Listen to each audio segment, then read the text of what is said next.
Pokażę wam, słuchajcie, co to jest szczyt patriotyzmu lokalnego. Bardziej chyba nie idzie. Mamy, proszę państwa, 1 września, tak? Także jutro, w poniedziałek, do budy! No oczywiście nie wy i nie ja, bo my już jesteśmy starzy.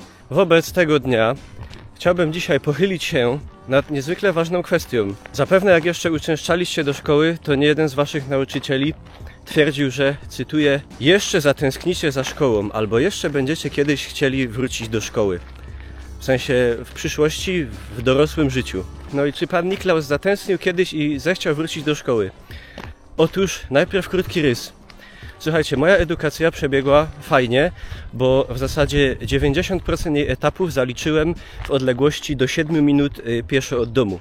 Najpierw nie chodziłem do przedszkola jako takiego, tylko chodziłem do zerówki.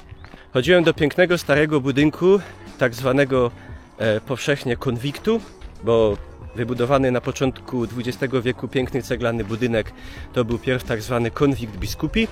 Tam chodziłem do zerówki. Oczywiście pierwszy dzień zerówki pamiętam, jakby to było wczoraj. Dla małego dziecka zostawionego pierwszy raz bez mamy to była trauma. I pamiętam, że siedziałem gdzieś tam w kąciku i cicho łkałem, ale potem już było spoko. Zwłaszcza miło wspominam panie kucharki, które robiły bardzo dobre jedzenie, chociaż kartofli z jajkami na twardo i sosem koperkowym nażarłem się tyle w tym przedszkolu, w tej zerówce, że potem w dorosłym życiu już tego nie tknąłem nigdy. No i też przy okazji właśnie wszystkie etapy edukacji zaliczyłem w pięknych, przedwojennych, bardzo architektonicznie atrakcyjnych budynkach.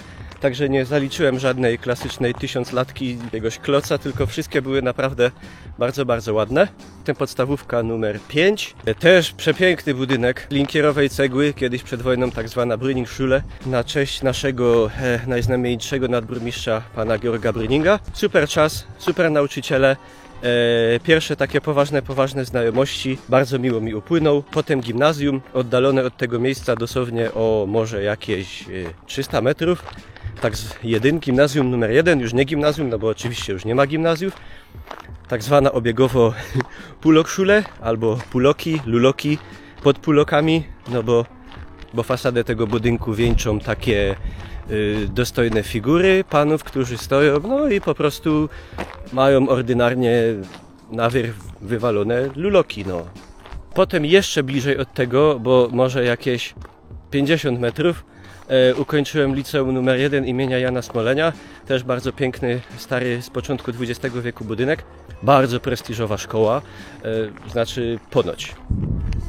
Kontynuująca rzekomo tradycję pierwszego polskiego gimnazjum na ziemiach niemieckich, które było w Bytomiu. No, to może już tam w tą prestiżowość się nie wgłębiajmy.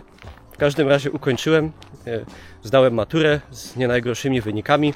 No i potem tam jeszcze były różne inne przygody, jakieś tam studia, prawda, na Erasmusie za granicą, w Sosnowcu. Ale ogólnie uczyłem się przez wszystkie lata dobrze, nie miałem jakichś problemów. Do chyba końca gimnazjum jeszcze nawet miałem czerwony pasek. Potem to już wolałem grać w gierki na kompie, jak się uczyć. Nie uciekałem z lekcji, nie wagarowałem, nie miałem jakichś wielkich kos z nauczycielami. Oczywiście byłem debilem matematycznym.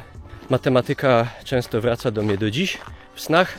Te sny to koszmary, ale to myślę wielu z was miało jakieś takie przedmioty, które śnią im się potem przez całe życie w szkole.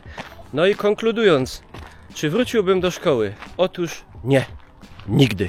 Albo inaczej, wróciłbym do szkoły, ale jeśli byłaby to max podstawówka klasy 1-3, no wtedy byli najfajniejsi ludzie, wtedy się zawierało najfajniejsze znajomości, a potem to już wiadomo, im dalej, tym więcej obowiązków w szkole, tym więcej obowiązków w domu, bo oczywiście w Polsce nauczyciele, przynajmniej wtedy i w moim przypadku, mieli hobby zawalania człowieka zadaniem domowym na tyle, żeby w domu przypadkiem nie miał z godziny wolnego czasu na porobienie sobie czegoś. No i to wstawanie o 7 rano w zimę, jak jest ciemno, i wracanie o 4, jak jest ciemno, a nie po to człowiek jest bezrobotny w internecie, żeby wstawać rano do roboty. Ewentualnie może do szkoły średniej, do liceum bym wrócił z obecnym, że tak powiem, zasobem wiedzy i podejściem do wielu rzeczy.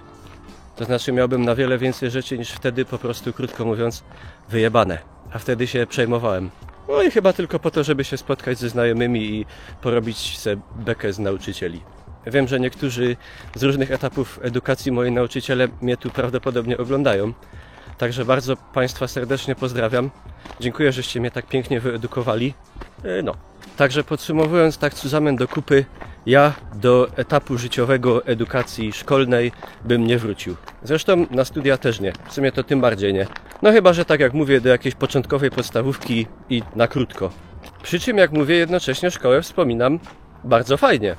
I nie mam z nią, oprócz matematyki, to nie mam wielu traumatycznych wspomnień. Ale jeżeli chodzi o stan, że tak powiem, ekonomiczno-zajęciowy i to, jak mogę dysponować swoim czasem, będąc bezrobotnym na jednoosobowej działalności gospodarczej, to też w Polsce, jak wiadomo, jest pewną formą sportu ekstremalnego, to zdecydowanie wolę teraz. Ale bardzo jestem ciekaw, jak widzicie to wy. Czy wy byście się chętnie cofnęli do czasów szkolnych i zamienili na przykład obecne życie zawodowe na te czasy, kiedy się edukowało w szkole?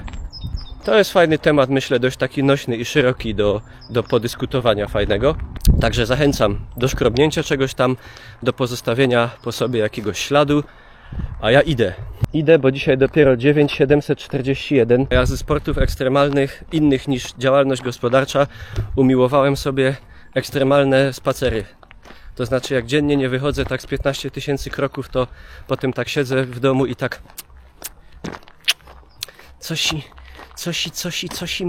Coś mnie nosi.